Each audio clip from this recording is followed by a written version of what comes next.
Two friends, Alan Dale and Jerry Carew, who grew up just a few streets apart in St. John's East End, have been separated by Canada's geography for 3 decades. They came together virtually during the pandemic to chat about like-minded interests. Alan lives in PEI and Jerry in Newfoundland. Thriving in remoteness has been a common theme for both of them during the pandemic. Gale Force Wins, the podcast is the result. Ladies and gentlemen, welcome to another edition of Gale Force Wins. I'm Alan Dale, and with me as always, my good buddy from the East End of St. John's, Jerry Carew. How are you, Jerry? Really enjoying what we're doing, Alan, as I keep saying. But today we've got, Rob Pelton on, and it is going to be an interesting conversation, I'm sure. The HMCS ORIOLE may not be that well known to a lot of Canadians, so I look forward to bringing Rob and that wonderful ship to people's knowledge, I guess. 100%, Jerry. It's great we get to do this once a month with the Royal Canadian Navy, and what a privilege it is to showcase the people of the Canadian Navy, the people that are out there doing the business, serving our country, and it's a real honor for Gale Force Wins to do that. We're certainly excited to have Rob Pelton on the show here today, fellow from Winnipeg, made his way through the Navy, now commanding officer of Her Majesty's Canadian ship ORIOLE. Rob, why don't you go ahead and introduce yourself? Well, it's a pleasure to be here, first and foremost. I'm Lieutenant Commander Rob Helton, and yes, I am from Winnipeg, but I don't know if a lot of people know this. I was actually born in Australia. Really? My parents were actually Canadian, and then I moved when I was 10 from Australia to Winnipeg, and then Winnipeg became our home, and then more or less grew up there. Saw snow for the first time in Winnipeg. It was great until I had to start shoveling it. Which I think was that year when we did that. But yeah, Winnipeg became my home, and grew up there. Went to school there, went to university there, and I think it was a year before I joined the Navy. I asked my parents, it's like, I want to join the Army, and they flat out said no. So I kind of did some soul searching. And I think it was my second year of university, and just getting kind of bored of, all the schoolwork. And I went back and was like, I'm joining the Navy. I'm going to join the Naval Reserve. And I think they kind of bowed to that. And it's like, okay, go join and do what you need to do. So I went into the recruiting center and joined. I had no idea what at that point what a Mars officer was. And it was like, well, what do you do? It's like, well, you go to sea. It's like, okay, well, that sounds cool, right? It was either that or logistics officer, and logistics officer didn't sound great. But no offense to all the logistics officers out there. And that's how the story of me getting into the Naval Reserve, which I still am in, started. So it was great. Rob, tell me about what brought the family down to Australia and why back to Canada? So my dad was a professor in textiles, and I believe he got a job opening down there and just outside of Melbourne. I was born in Geelong, which is just outside of Melbourne. And then he got another position just outside of Sydney, Australia. So I grew up just in a little place called Kurrajong in the foothills of the Blue Mountains. So that was pretty amazing, gotta say, right? When I look back on it, I haven't been back since we left there, but I really do want to go back. Australia was good. Every time we went down to Sydney, I loved going down to the harbor and just watching the boats going on there. So maybe that part of me wanted to join the Navy back then. But Australia also gave me the sense of fear of snakes. I'm deathly afraid of snakes. Right? they essentially told me to, if you see a snake, walk the other way, because it's probably going to kill you. And Yeah. That's true. So Rob, were mom and dad from Manitoba? Is that what brought you back there? No, so my mom was, she's born in Montreal. My dad was born, I believe, in a place called Embro in Ontario. he's got a lot of family around around there, so I really want to get to the Great Lakes because they want to see this beautiful ship, which we'll get to in a second. Yeah. And my mom moved around quite a bit because her dad was actually, I guess you'd call it one of the forefathers of nuclear energy in Ontario and in Quebec. So. Oh, wow. Interesting. So off you're back in Winnipeg, you're shoveling snow, you find your way to the front door of HMCS Chippewa, correct? Absolutely, yes. Tell me about walking in the door there at Chippewa, trying to figure that out. Well, it was interesting. I think before I walked through that door, I went to, I think it was a symposium where the Naval Reserves was at, and I talked to the recruiter there, who I think is now actually the commanding officer of HMCS Chippewa, Commander Colin Stewart. Okay. But I was like, so tell me about Chippewa. What is this? And their reply was like, oh, it's a stone frigate. And then my reply back to him was like, oh, I've never heard that class of ship. What is that? He's like, no, it's just a building. I was like, okay, well then what do you do there? And then they started going through the training process and what they do there on a regular training night. It sounded interesting. I kind of just wanted to get the banter because my decision was more or less already made that it's like I'm joining the Navy, right? But I just again wanted to confirm to myself, just like, is this really what I want to get into? And yeah, it was. And then I went into Chippewa, and it was interesting actually because I came in and was sworn in with 4 other guys that night on the 24th of April. 2001, so 20 years, more or less just 20 years ago. And a few weeks ago, we all got together on a FaceTime message or FaceTime messenger and just, had it out. 3 of us are still in the military. One of it, he's still working for the government, but we're all in. Although I am the only one that is in command, so and I guess I won. Rob, you say you're still in the reserves. You haven't crossed over into the regular force. Can you just talk a bit about that for, I guess, some of our listeners who don't understand what that means? All right. So the Naval Reserve, as it stands, it's been changing over the last few years because when I joined, you could more or less do what I'm doing now, but there's a lot more people that were doing this, which was working full time. There's 3 types of service in the Naval Reserve. There's Class A, which is you go in on a Tuesday or a Thursday night and the odd weekend at your Naval Reserve Division or the quote unquote stone frigate at HMCS Chippewa and do your business, do your training, and essentially keep up to speed on what you do in the Navy.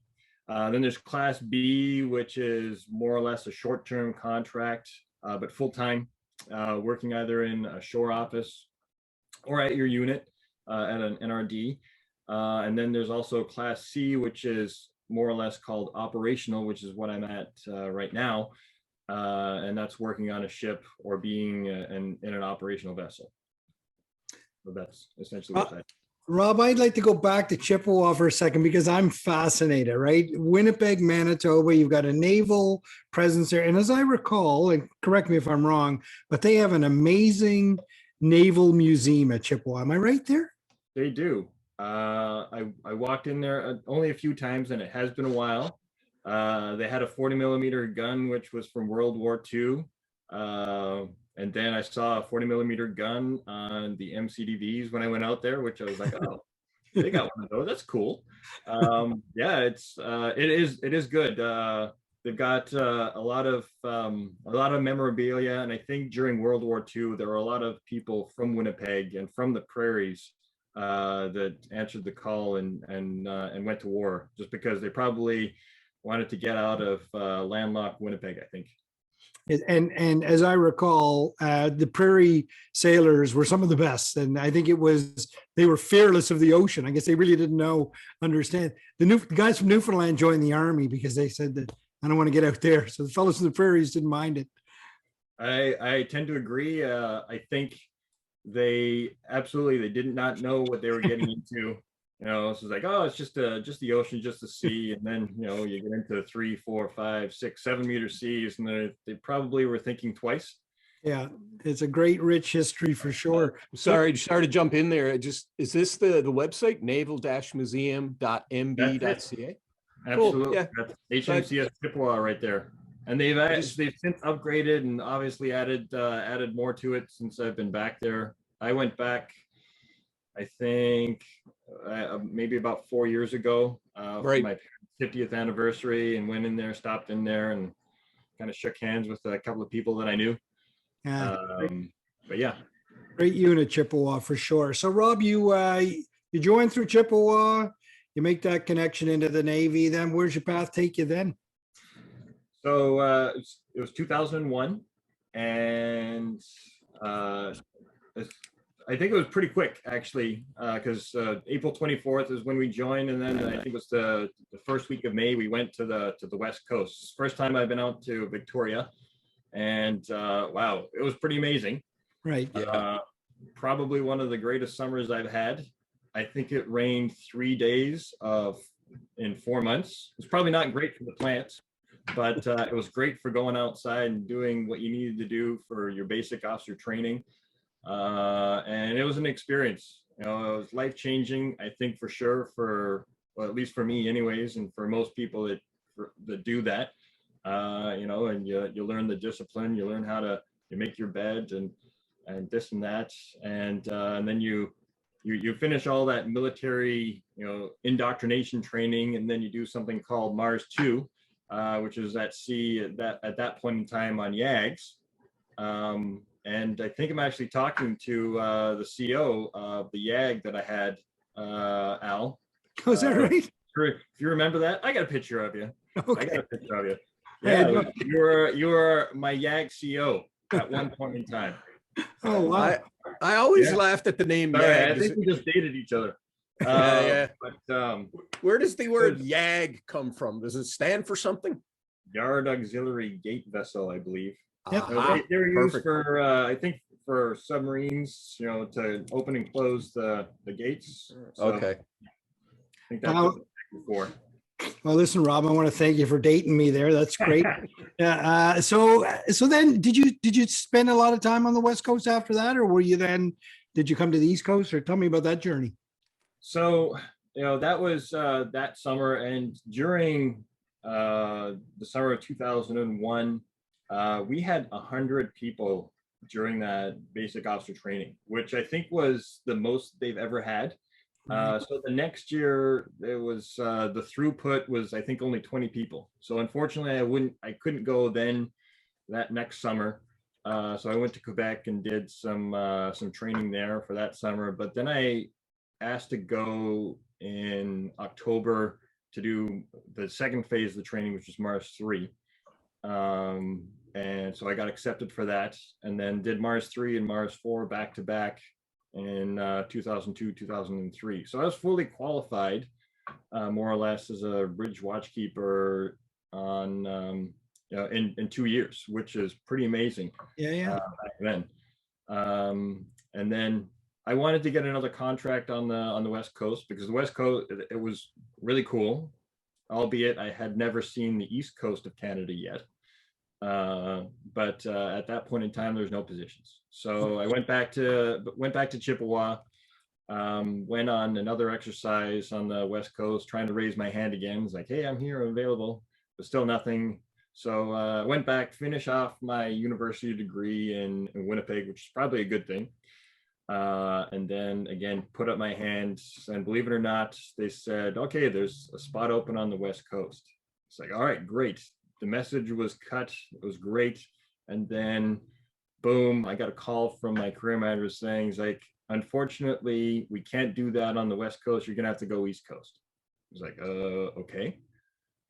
So what does that mean? It's like, well, I'll just cut you another message, and that's what you do. So that's how I got to Halifax, and that was back in September 2005. And that was your first time in Halifax? That was my first time in Halifax. So you get, wow, you got posted to a ship then? I got posted to HMCS Goose Bay. Okay. Yes, as deck officer. So I think the reason being was the switch of coasts was because I was just going to be like an extra BWK on the West Coast, but they needed somebody on the East Coast, and they needed that position filled. So they said, okay, no, you're gonna go east. I think my ship's office had everything booked for my flight, so they had to cancel all the flights. It was that close. Wow. So I went from West Coast to East Coast, and that's how I kind of fell in love with Halifax. So this changes the whole trajectory of your future here. This one little change, right? So tell me about arriving on the East Coast. What was that?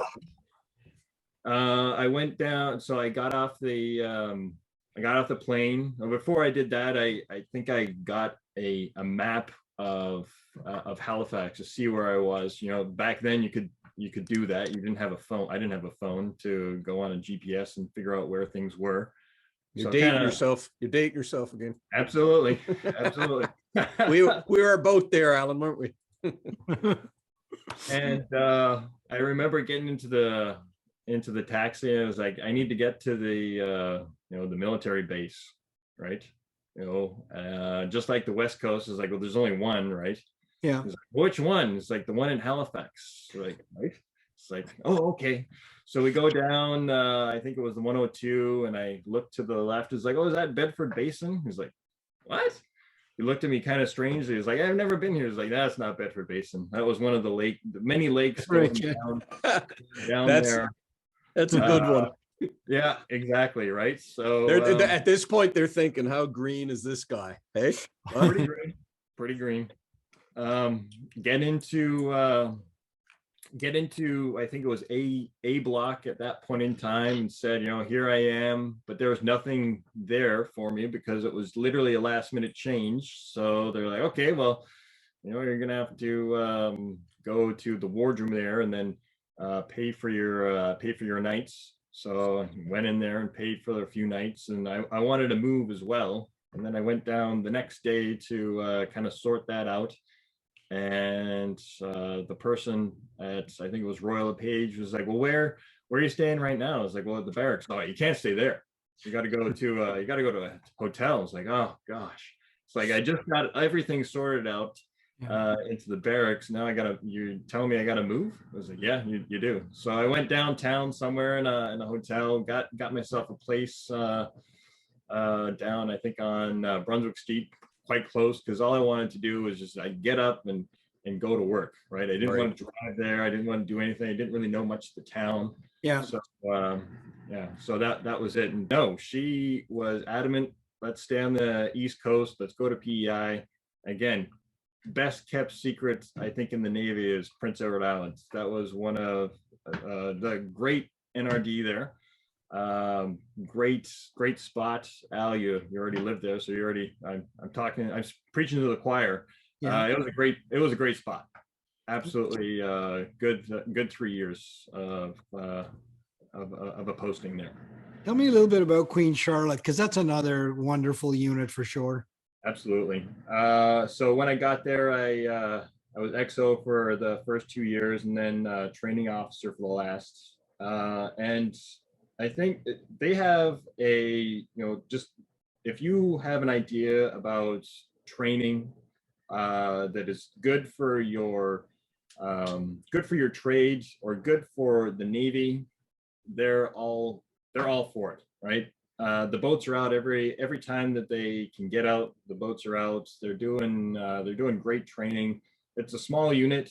But wow, they got a big heart for sure, and I really enjoyed that time. And it's a great place because it's right on the water.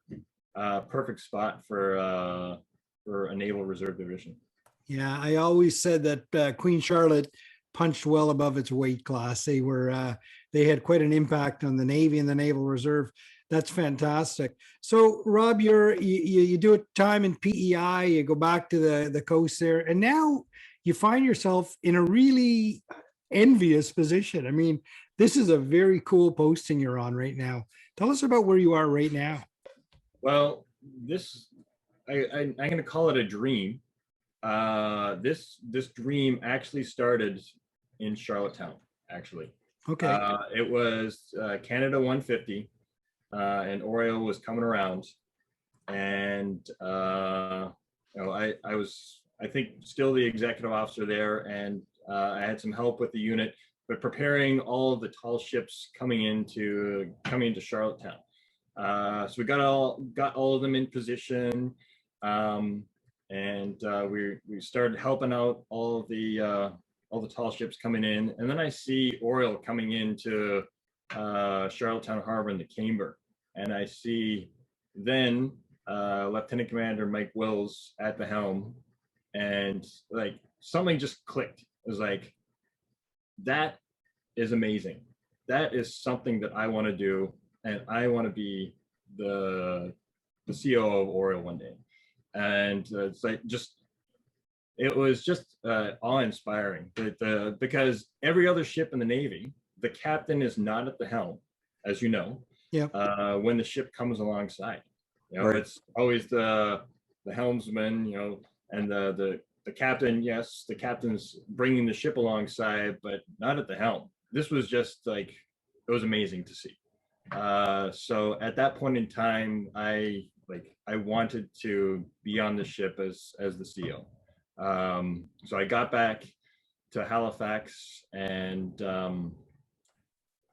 I think it was Drew Foran was the current CEO, and then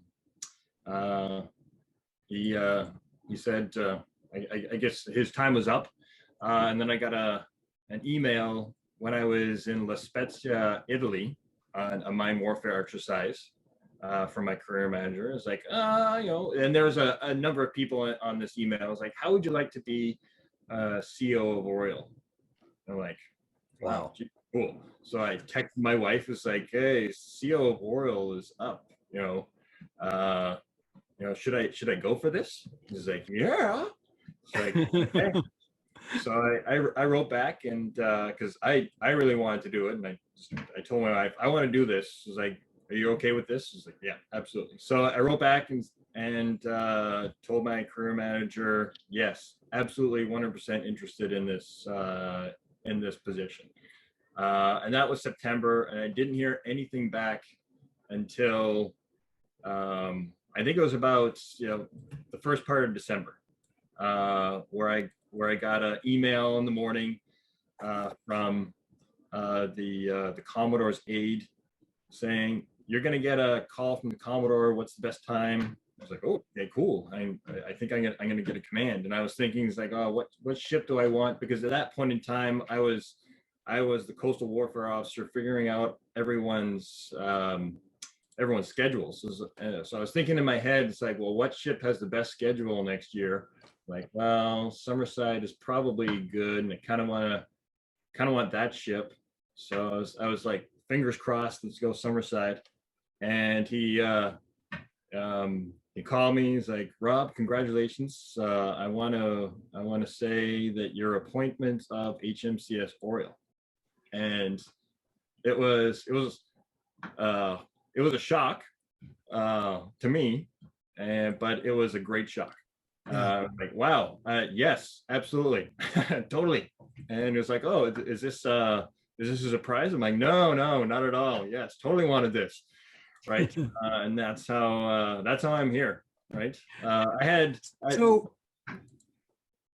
go ahead.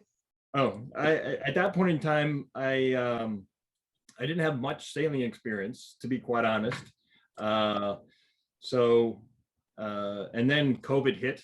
I had a sailing plan that I was going to go out onto the West Coast and do about 2.5 months of sailing with the yacht club in Esquimalt.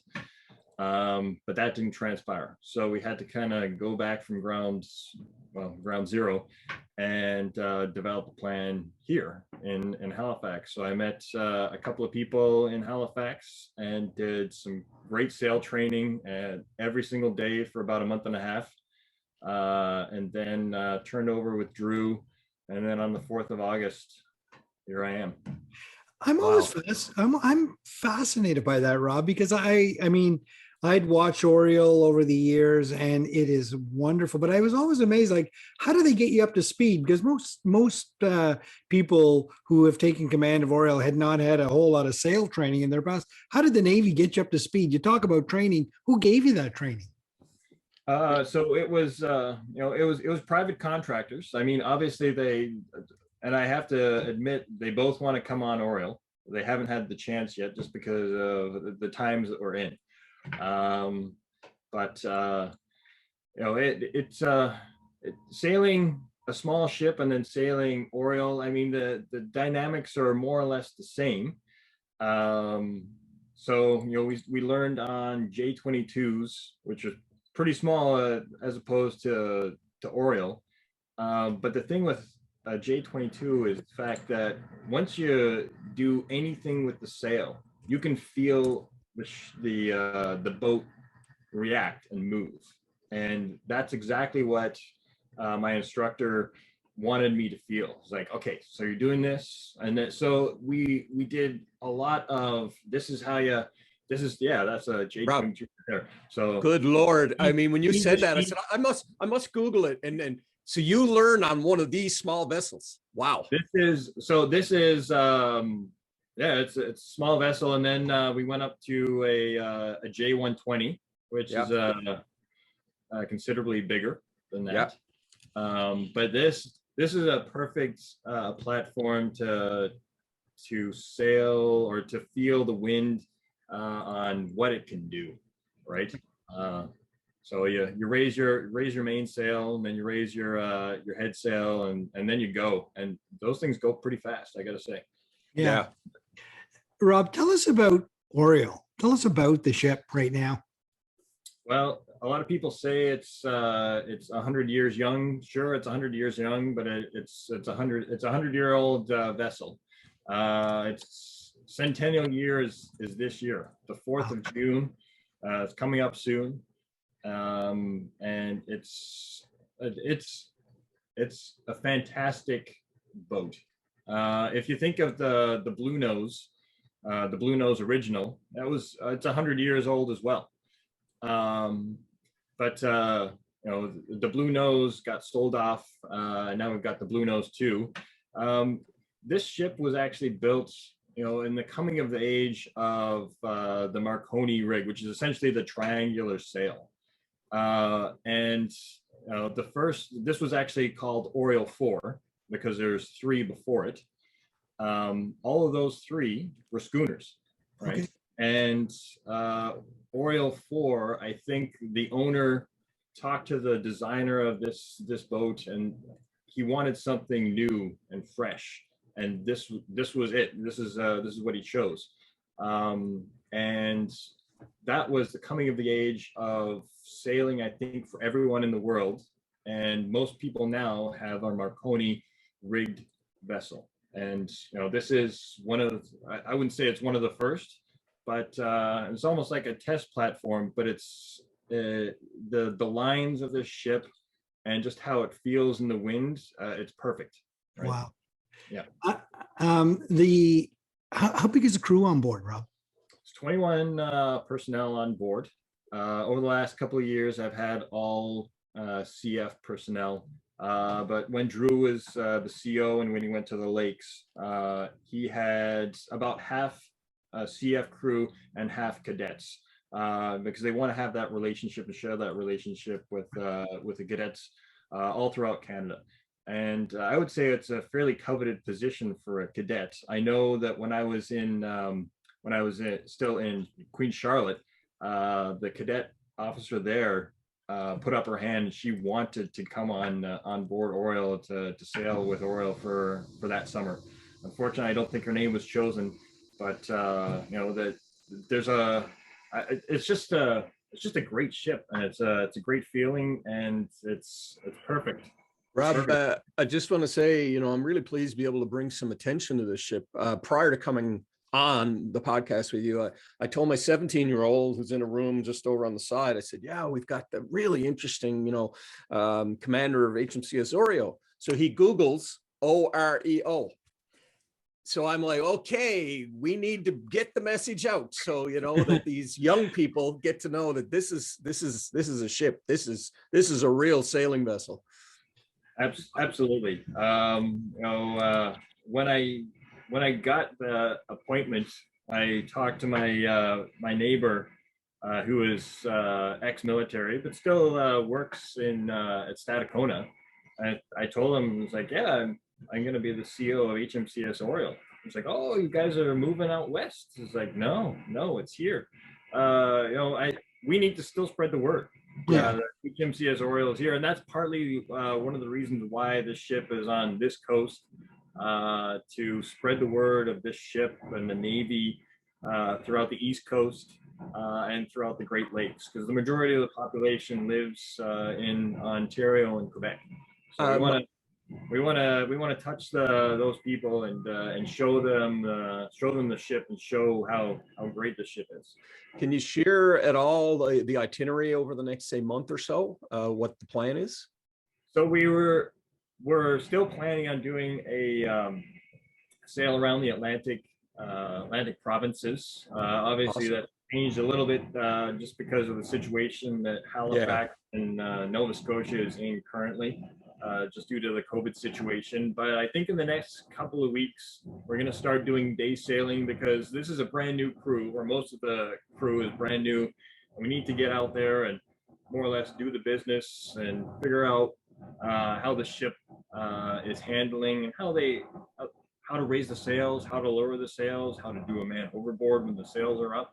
All of that kind of detail before we actually get to sea. So we'll likely, for most of June, be in and around the Halifax area. And then I'm hoping, I think everyone else is hoping in the Atlantic provinces, that the Atlantic bubble will open back up around July-ish or so. And then I plan to continue on with our sailing. So we'll reach, I think, every Atlantic province, St. John, a number of places in Nova Scotia, Yarmouth, I believe, Shelburne, Sydney, Halifax, of course, and then Shediac, I think, is still in there, Pictou, Nova Scotia, Summerside, and I do want to go back to Charlottetown, and I'm hoping that I can get there for Old Home Week. Wow.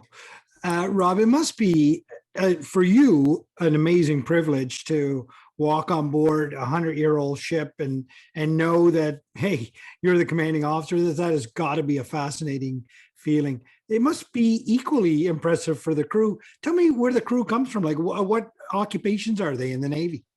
So most of the occupations on board are actually bosuns, and I told their career managers, like, you don't have to give us bosuns. You can give us anybody, right? And it would actually be better for, I think, the Navy to give us drips and drabs of other trades, so that they know how to sail.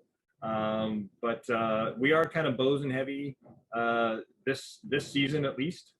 And I can tell you right now that every time I come on board, which is not very often, but I just come down to the ship and ask the two people that are on watch, is like, how you doing? The first question is like, we're doing great, but when are we sailing? Right? Yeah. They want to get to sea. It's this ship. It's different, like any other ship that you can sail in the Navy. I think 100% of the sailors that I have on board want to be here, which is always great. Right. And they want to sail. Is there any, now 100-year-old ship, there's got to be lots of stories and quirkiness about it. Is there anything really cool and interesting about ORIOLE that we should know? Oh, geez, they're probably, like, something off the top of my head. I mean, it's been everywhere. It has been down to Australia. I think it took one trip, but it's touched so many people in and around Canada. It's just the story just needs to be told. Right. I think the coolest thing is the coming of age of sail. You know, if this was a schooner, it would almost be like the Blue Nose, but it's not. Right. And I think because they're built, they're built for two different purposes, obviously. Having them side by side, and there is actually a picture when Blue Nose 2 went to the West Coast, I think in 1986, of both the Blue Nose and the Oriole side by side, which is an amazing picture. It's just, I don't know, it's the old sailing era into the new sailing era, right? And I think that's a great story. So Rob, two little kids, have you had them down on board? What do they think of Dad being the commanding officer of the sailboat? Oh, they've been down a few times. Again, I want to do a day sail for you know, for friends and family. Again, we're still in this time of COVID that hopefully is ending soon. But they haven't gone to sea in this. But I did take them out on a J22 a few times, and it was a little sporty the first day. It was pretty windy. And I think I scared a couple of people. Well, I think most of my family. But we went out the next day. It was a little less windier, and we had a great time. So they're out on that. They know how to kind of sail. But I want to show them what Oriole can do, at least in the approaches of Halifax Harbor sooner or later, as well as the crew as well. I want the crew and the crew's families to come out here and just enjoy sailing and just enjoy the time here. Rob, I have a question, one of ceremonial. Is Oriole the oldest, obviously the oldest commissioned vessel in the Canadian Navy? It sure is. It's the oldest serving and the longest commissioned ship. So it was commissioned June 19th, 1952. So how does that work in harbor? Does everybody have to pay respects to you? Is that how that works? No, unfortunately. And actually, the first day that I went out on Oriole, I texted the XO of Harry DeWolf, who had just come onto the scene in the dockyard at that point in time, right. And like, hey, Jim. This is probably a great story because I'm the newest CO on the oldest vessel, and you're the newest ship with the oldest CO serving currently. Right. I think that's great. Right. So you know, I put a little bit on my Instagram, and I thought that was pretty fun. But no, unfortunately, it goes by rank, not by how old your ship is. Unfortunately. Oh, there you go. Everyone would be piping us. Should be great. You know, you got to hand it to the Navy though for keeping this alive. It's not. I wouldn't say it's that easy to keep this ship moving and keeping it going. But it's, you know, kudos to you, Rob, for taking this on. Yeah. So I think the Navy's put a lot into this ship, and the analogy is HMCS Oriole is almost like the snowbirds for the Navy, right? Yeah. We are the outreach vessel or the outreach unit for the Navy, and you know, unfortunately, we haven't been doing much outreach the last year and a half, but we're ready to go. Yeah, good for you, Rob. We always ask our guests to leave the audience with one small takeaway, a piece of advice. You know, you've had a wonderful career. You're certainly the type of guy who puts his hand up and says, I want to be part of that adventure. What would that one piece of advice be for the audience? Wow. I think it has to be dream big, right? Because you just never know where you'll end up, right? Like I said, I saw HMCS Oriole on my Mars 2. I think the second or the last day of sailing on that first year of basic training, and I thought nothing of it. It's like, oh, that's a great ship. Oh yeah, that's HMCS Oriole. Oh, okay, HMCS Oriole, cool, yeah. And it wasn't until like 3 or 4 years ago that you know, I actually saw it like right up close and said, yeah, that's the job for me. I want this. And you know, from then to now, you know, I just had like, I want to do this, and yeah, follow your dream, because you never know where it's going to be. Absolutely. Jerry, your final thoughts, mate. Well, you know, I can't help but think, Rob, exactly. You know, Alan and I are following our dream, frankly, in doing what we're doing with Gale Force Winds. And the fact that we can actually spend some time with you and help the Canadian Navy promote this particular vessel is just an absolute pleasure. You know, I've been looking at some photos actually as the podcast is going, and I'll do some editing and bring some of those in. But it's a beautiful ship, and it's in good hands. So thanks for coming on. Well, thank you very much, Jerry and Al, for the opportunity, and you know, hopefully we can get to.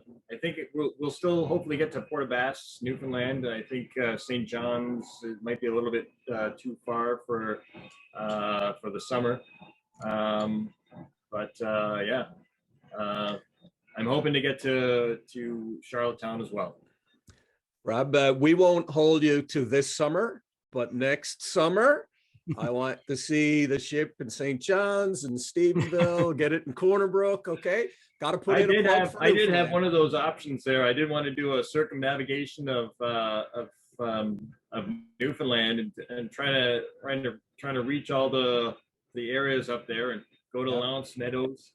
You know, yeah. But so 2022, we'll let you see it in Newfoundland in 2022. Well, 2022, we're still going to the Great Lakes. So okay, the ship was originally from the Royal RCYC in Toronto. They since canceled this year just because of COVID. Yeah. But they've got us on the docket for March 3rd, 4th of next year. So I am going to the Great Lakes, and I really want to go to the Great Lakes next year. Like I said, for my family, but I want to try to reach all the way up to Thunder Bay if I can. Awesome. Rob, I'm getting excited because one of the things we're going to do is a little tour of the ship, and I can see the sunshine actually coming in through, I guess you have a bulkhead opening or whatever you call it at the top there. Yeah, there's the coach house here. Yeah, it's shining through. It's a great day in Halifax today, for sure. Yeah. Well, cool.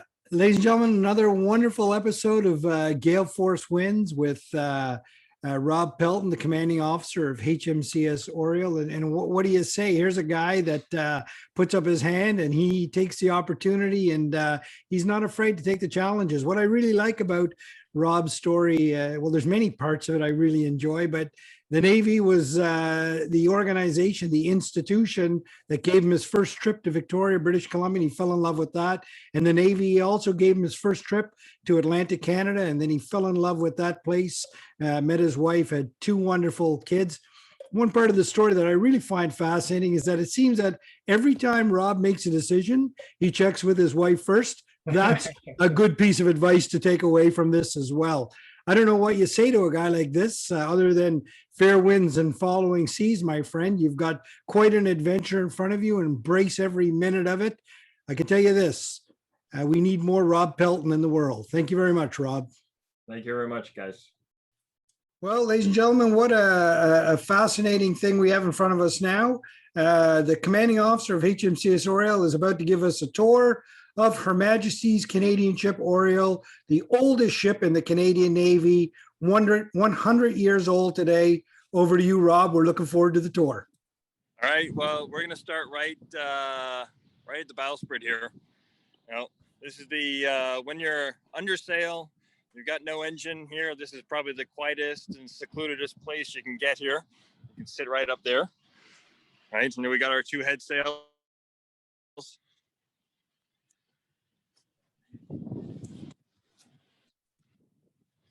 Coming on here, we got an anchor. So the anchor here is it's person powered. So depending on how much cable you got down, it's going to take you X amount of time to actually get that back up back up on board. And you've got your coach house to your V berth. We'll get down there in a second. So this is our main mast. 103 feet high. It's our mainsail.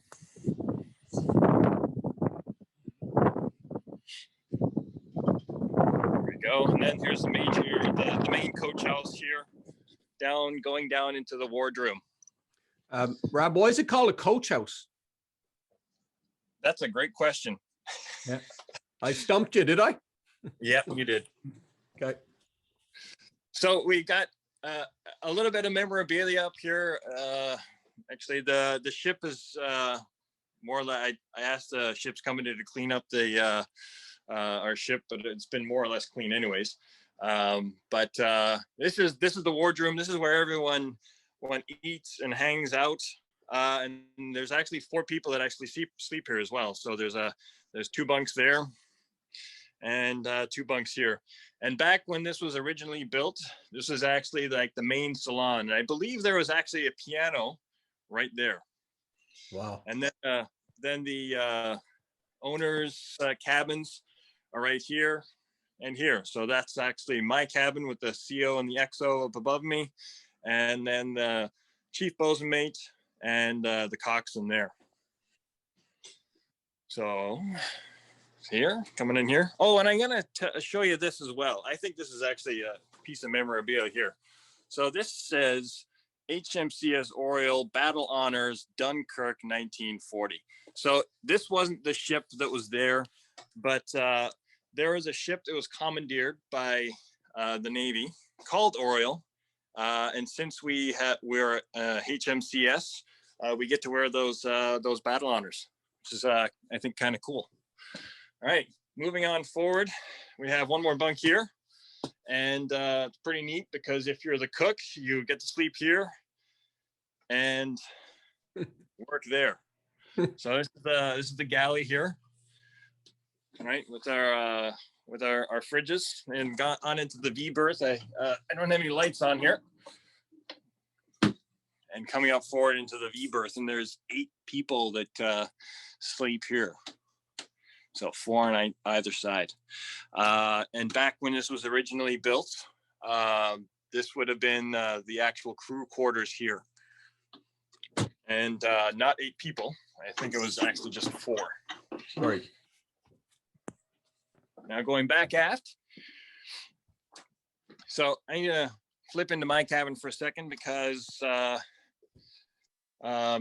this is all of the electronic systems. Obviously, this has been put together over the years. And then I've got my my radar display and my navigation system here. So I sleep over here, and then I get to hear the radio sometimes if it's blaring, and see where we're at night or during the day. And come on back up here.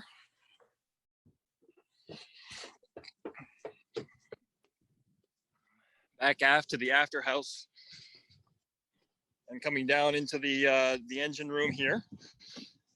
So again, back when this was originally built, this actually would have been where the captain and first mate would have slept. So here's your engine right here, engine room. So we've got our main engine here, and then our 2 generators to generate power for everything else. 2 more additional bunks here. And then back here. So this would have been where the captain and first mate would have slept. And this is the engineer and the baby engineer here.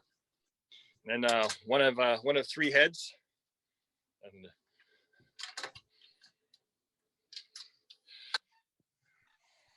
going back up is our mizzen mast. So the mizzen is smaller than the main, and it's aft, but it's forward of the rudder post right here. That's what makes it a mizzen. Don't ask me how high that is. I'd have to actually look it up. And the ship's wheel. One of the coolest things about the ship's wheel is the fact that the steering arrangement is original. So that there is the steering arrangement, and it's 100 years old, and it's amazing. It works. Wow. Rob, the woodwork on the ship is stunning as well. Beautiful. Absolutely. And, I think the crew's done a great job in keeping the brass up.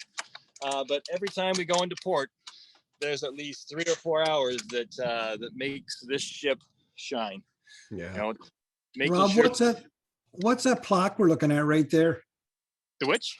The plaque, the brass tally there. What's that? Oh, here. So this is the sail, weather and wind angle. So, in order to sail, you've got your apparent wind, which is the wind that you're making and the actual wind speed. And this here gives you a brief overview of what to do in what weather, right? So the mainsail, it will say you need to put your first reef in at 25 knots, your second reef at 35 knots. And same with the mizzen. And then here for your other sails here. So your Yankee and your Jumbo, which is your 2 head sails up there. And then your Gennikers, which are essentially your kites going downwind. That's what that plaque is here. As well, this here, the beaver. So that's the symbol of RCYC, the Royal Canadian Yacht Club in Toronto. So it's got still has a little bit of history from the yacht club there. And you've got HMCS ORIOLE back aft here. And that's it. It's changed over the years. We've got better system for our electronic charts here, and we have a radar system there. Obviously, we still have a chart table up here, and we still hold paper charts as well. And that, Rob, gentlemen, is HMCS ORIOLE.